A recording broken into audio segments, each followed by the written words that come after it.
ವಕೀಲರ ಕೆಲಸ ಮಾಡ್ತಾ ಇದ್ದೀನಿ ಸುಮಾರು 20 ವರ್ಷದಿಂದ. ನನ್ನ ಹೆಸರು ಮಂಜುನಾಥ್ ಅಂತ. ನನ್ನ ಹುಟ್ಟೂರು ಹಣೆಕಟ್ಟೆ ಗ್ರಾಮ. ಇವತ್ತೆಲ್ಲ ನಮ್ಮ ದೇಶದಲ್ಲಿ ಏನಾಗಿದೆ, ಪ್ರತಿಯೊಬ್ಬರು ತಮ್ಮ ಮೇಷ್ಟ್ರುಗಳಿರ್ಬೋದು, ಯಾವುದೇ ಅಧಿಕಾರಿ ಇರ್ಬೋದು, ವ್ಯಾಮೋಹಕ್ಕೊಳಗಾಗಿದ್ದಾರೆ ವಿದ್ಯಾಭ್ಯಾಸದ ವ್ಯಾಮೋಹಕ್ಕೆ. ಏನು ಅಂದರೆ, ನನ್ನ ಮಕ್ಕಳು ಓದಿದ್ರೆ ಕಾನ್ವೆಂಟಲ್ಲೇ ಓದಬೇಕು ಅನ್ನೋದು ಮೊದಲನೇದಾಗಿ.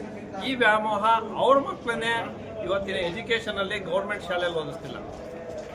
ಯಾಕೆಂದ್ರೆ ನಾನು ಯಾಕೆ ಹೇಳ್ತಿದ್ದೀನಿ ಅಂದರೆ, ಇವತ್ತು ನಮ್ಮ ಸರ್ಕಾರ ಸುಮಾರು ಶಾಲೆಗಳನ್ನು ಮುಚ್ಚಬೇಕು ಅಂತ ಮಾಡ್ತಾ ಇದೆ.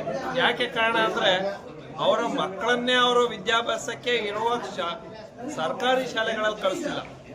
ಯಾಕಿದೆ ಹೇಳ್ತೀನಿ ಅಂದರೆ, ಇದು ಒಂದು ವ್ಯಾಮೋಹ ಅಷ್ಟೇ. ಜನರಲ್ಲಿ ಬೆಳೆದು ಬಂದಿರೋದ್ರಿಂದ ನಮ್ಮ ಮಕ್ಕಳು ಇಂಗ್ಲೀಷ್ ಕಲ್ತ್ಬಿಟ್ರೆ ಏನೋ 4 ದೇಶ ಸುತ್ಕೊಂಡ್ಬರ್ತಾರೆ, ಏನೋ ಆಗ್ತಾರೆ ಅಂದ್ಕೊಂಡಿದ್ದಾರೆ. ಆದರೆ ಇದು ಏನಾಗಿದೆ, ಇದು ಸತ್ಯ ಅಲ್ಲ. ಯಾಕೆಂದ್ರೆ ವಿದ್ಯೆ ಕಲ್ತವನು ಎಲ್ಲಾರೋ ಬದುಕ್ತಾನೆ.